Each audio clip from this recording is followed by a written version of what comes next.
السلام علیکم۔ ویڈیو کی طرف جانے سے پہلے میری آپ سے گزارش ہے کہ آپ اس چینل کو ضرور سبسکرائب کریں تاکہ ہر نئی آنے والی ویڈیو آپ تک پہنچ سکے۔ اوئے انچارج صاحب اوپر دیکھو۔ آواز بھاری اور بدتمیز تھی اور ہمارے پورے دفتر میں اتنی بدتمیز اور بھاری آواز صرف ایک شخص کی تھی اور اس کا نام اکبر علی بھٹی تھا۔ وہ ہمارے اخبار کے مالک تھے۔ بھٹی صاحب سیاستدان تھے، بہاڑی سے MNA تھے، ملٹیپل بزنس کرتے تھے جن میں زمینداری سے ادویات تک کا کاروبار شامل تھا۔ زیادہ پڑھے لکھے نہیں تھے، تاہم عمارت نے ان کی کم علمی پر پردہ ڈال دیا تھا۔ 1990 عیسوی میں انہیں کسی نے بتا دیا کہ پوری حکومت اور بیوروکریسی صرف صحافیوں سے ڈرتی ہے۔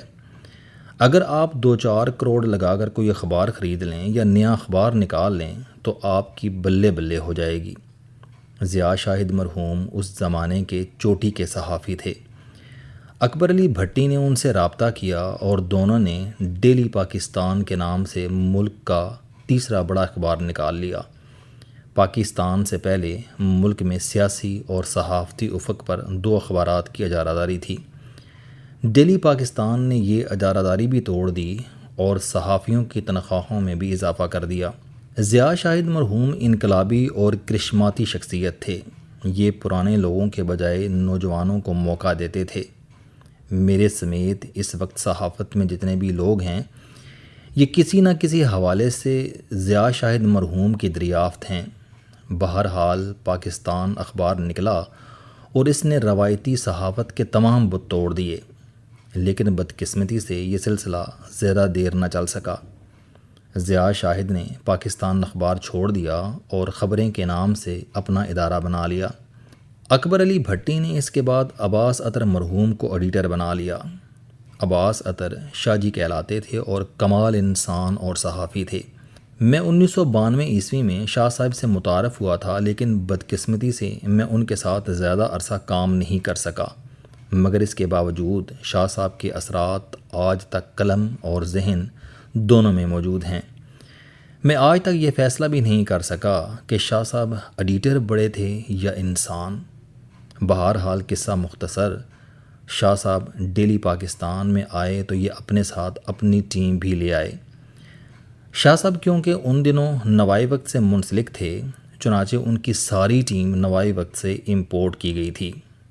میں بھی ان میں شامل تھا۔ میں اس ٹیم کا نالائق اور جونیئر رکن تھا اور یہ لوگ مجھے ترس کھا کر ساتھ لائے تھے۔ ڈیلی پاکستان نے اس زمانے میں اسلام آباد سے اپنی اشاعت شروع کی۔ ہم سب کو لاہور سے اسلام آباد کی طرف ہانک دیا گیا۔ ہمارا دفتر میلوڈی میں تھا اور رہائش میریٹ کے پیچھے گلشن جناح میں۔ یہ 1992 عیسوی تھا۔ میاں نواز شریف کی حکومت تھی۔ اکبر علی بھٹی حکومتی MNA تھے۔ انہیں گلشن جناح میں 3 فلیٹس الاٹ ہوئے تھے۔ ایک میں یہ خود رہتے تھے اور 2 ہمارے قبضے میں تھے۔ ہم 15-20 لڑکے آڑے ترچھے ہو کر ان فلیٹس میں سو جاتے تھے اور پیدل دفتر جاتے تھے۔ اس زمانے کا اسلام آباد آج سے مکمل مختلف تھا۔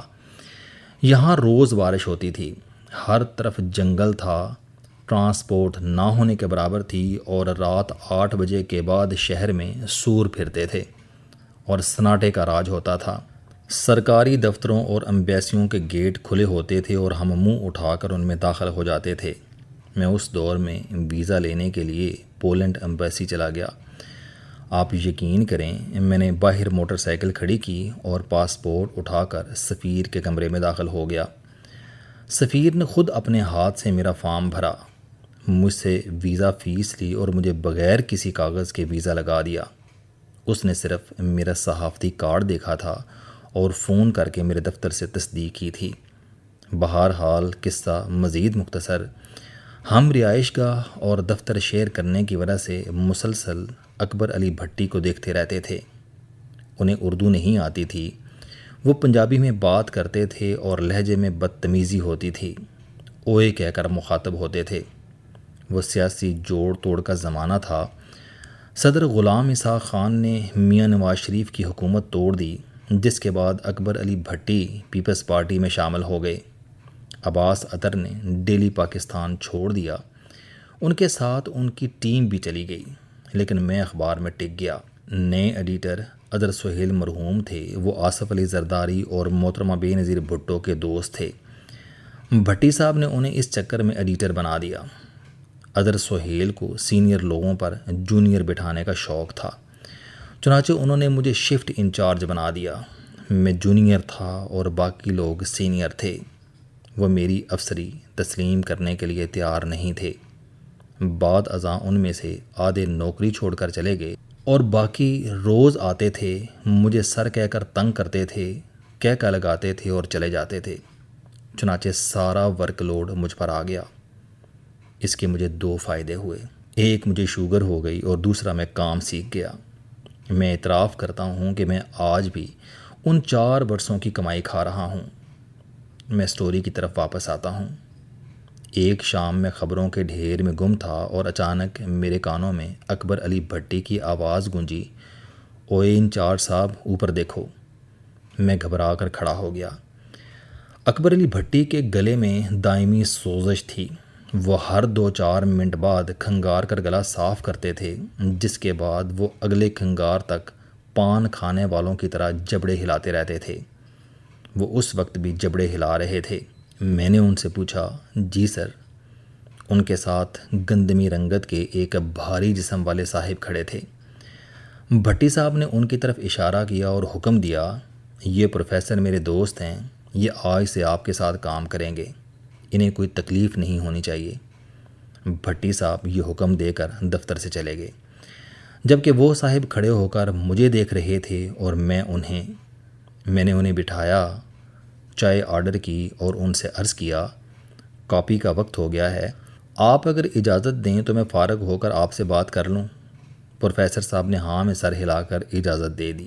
میرے پاس اس وقت 15-20 لوگوں کی ٹیم تھی، لیکن عملاً میں اکیلا تھا۔ وہ لوگ کام نہیں کرتے تھے، وہ صرف آتے تھے، چائے پیتے تھے، مجھے تنگ کرتے تھے اور وقت پورا ہونے کے بعد گھر چلے جاتے تھے۔ لہٰذا سارا کام مجھ اکیلے کو کرنا پڑتا تھا۔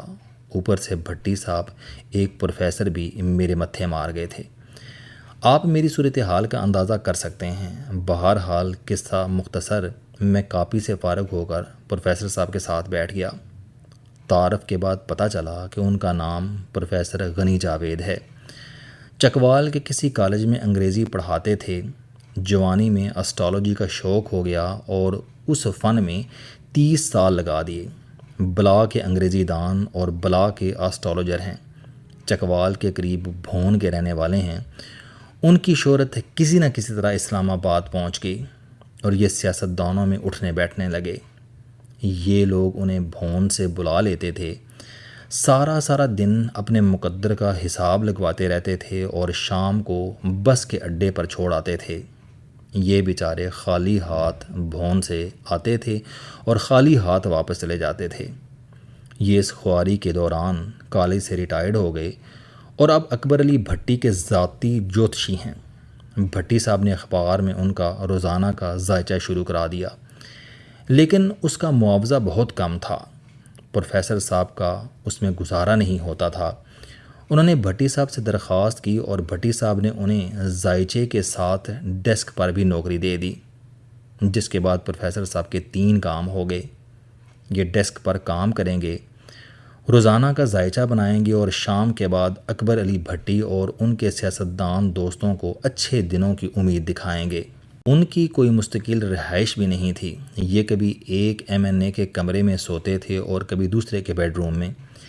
سیاستدان انہیں ایک دوسرے کی طرف پھینکتے رہتے تھے۔ میں بہرحال یہ سب کچھ سن کر پریشان ہو گیا۔ کیونکہ اول میرے پاس انہیں بٹھانے کے لیے جگہ نہیں تھی اور دوم مجھے کام کرنے والا بندہ چاہیے تھا۔ فارغ ماہرین کی پوری فوج میرے پاس پہلے سے ہی موجود تھی، اوپر سے یہ بھی نازل ہو گئے، لیکن میرے پاس ظاہر ہے کوئی دوسرا آپشن نہیں تھا۔ چنانچہ میں نے انہیں مصنوعی گرم جوشی سے ویلکم کہہ دیا اور یہ پروفیسر غنی جاوید کے ساتھ میرا پہلا تعارف تھا اور یہ سن تھا 1993۔ پروفیسر صاحب نے اگلے دن ڈیسک پر آنا شروع کر دیا۔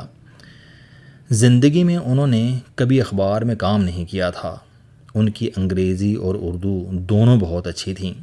لیکن یہ اخباری زبان نہیں جانتے تھے۔ میں نے انہیں ترجمے پر لگا دیا۔ صبح ان کے سامنے انگریزی رسالوں اور خبروں کا ڈھیر لگا کر انہیں ترجمے کا کام سونپ دیتا تھا۔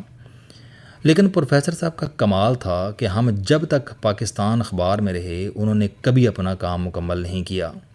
یہ بیچارے کر بھی لیتے، لیکن جوان بیوہ کی طرح کوئی انہیں سکون سے بیٹھنے نہیں دیتا تھا۔ کبھی انہیں بھٹی صاحب طلب کر لیتے تھے اور کبھی ان کا کوئی دوست اپنے معاشقے کے بارے میں اصلاح کے لیے ان کے پاس آ جاتا تھا۔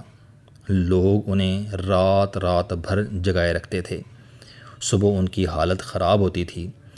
دوسرا، یہ 60-62 سال کے بزرگ تھے، ان کی مصروفیات ان کی عمر سے زیادہ تھیں، اور تیسرا، یہ کام ان کا پیشن نہیں تھا، مجبوری تھی۔ وہ صرف 3000 روپے تنخواہ کے لیے دفتر آتے تھے۔ مجھے بعد ازاں پتہ چلا یہ 3000 ان کے خاندان کا کل گزارا تھا۔ وہ یہ رقم گھر بھجوا دیتے تھے اور خود اکبر علی بھٹی جیسے لوگوں کے رحم و کرم پر رہتے تھے۔ لوگ ان سے روز فائدہ اٹھاتے تھے۔ یہ انہیں لے کر کسی نہ کسی بیوروکریٹ یا وزیر کے پاس چلے جاتے تھے، سارا دن ان سے ذائچہ بنواتے تھے اور شام کے وقت انہیں بھوکا پیاسا دفتر چھوڑ جاتے تھے، اور یہ بیچارے ہمارا بچا ہوا کھانا کھاتے تھے۔ انہیں لے جانے والے بیوروکریٹس اور وزیروں سے کروڑوں روپے کے فائدے لے لیتے تھے، جبکہ پروفیسر صاحب خالی ہاتھ اور خالی جیب رہ جاتے تھے۔ مجھے بہت جلد صورتحال کا اندازہ ہو گیا۔ اس دوران پروفیسر صاحب میرے گھر بھی تشریف لائے اور میرے بیٹے اور میری بیوی کے سر پر ہاتھ رکھ کر ان کے بزرگ بن گئے۔ چنانچہ میری بیوی روز میرے ساتھ ان کا کھانا بھی پیک کر دیتی تھی۔ ہم اکثر اکٹھے کھانا کھاتے تھے، اور جس دن پروفیسر صاحب کو ان کا کوئی مہربان لے جاتا تھا تو میں ان کا کھانا دفتر چھوڑ جاتا تھا، اور پروفیسر صاحب واپسی پر وہی کھانا کھا کر گھر جاتے تھے۔